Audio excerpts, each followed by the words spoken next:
So by 2004, like the investigation into this BTK killer had run cold. The local news was saying that the killer was most likely either dead or in prison because like nothing has happened in a long time. So when Dennis hears this, he wants attention. He initiates a series of 11 communications with the media and the police. So the first of these communications came in March of 2004 when the Wichita Eagle received a letter from a, quote, Bill Thomas Killman, BTK. This Bill Thomas Killman was claiming to have murdered Vicky on September 16th, 1986. So at the time, authorities weren't necessarily sure Vicky had been a victim of this BTK guy, but the letter included photographs of the crime scene and even a photocopy of Vicky's driver's license.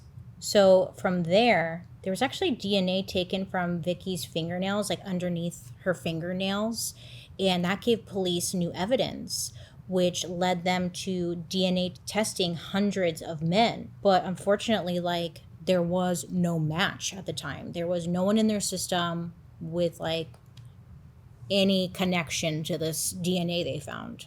So then in May of 2004, Dennis sent another letter, this time to the television station Cake, or Kake, but it's in Wichita. And the letter included chapter headings of the BTK story with also fake IDs and a word puzzle. I know, what in the fuck is going on? How did he have the time? Well, then on June 9th, there was a package that was found taped to like a stop sign at the corner of First and Kansas Road in Wichita. And the package, it had graphic descriptions of the Otero murders as well as a sketch labeled, "The sexual thrill is my bill." Dennis included a chapter list for a proposed book named The BTK Story, which like mimicked a story written in 1999 by Court TV crime writer David Lohr. The first chapter was titled "A Serial Killer is Born." He was just trying to like make fun of like everyone, pretty much.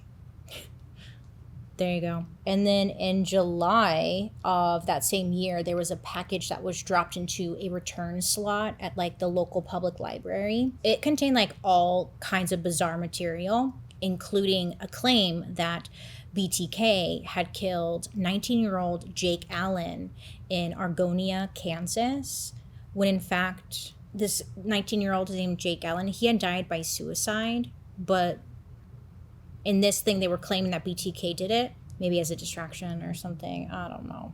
And then October of 2004, Dennis left a manila envelope in a UPS box in Wichita. And the envelope contained images of children being like tortured and bound. And then there was a poem that was threatening the lead investigator at the time. His name was Lieutenant Ken. And there was an autobiography of Dennis with like multiple fake and made up details. It was an autobiography of the BTK killer, but like none of it applied to Dennis. He was a storyteller, I guess. Then in December of 2004, Wichita police got another package from BTK.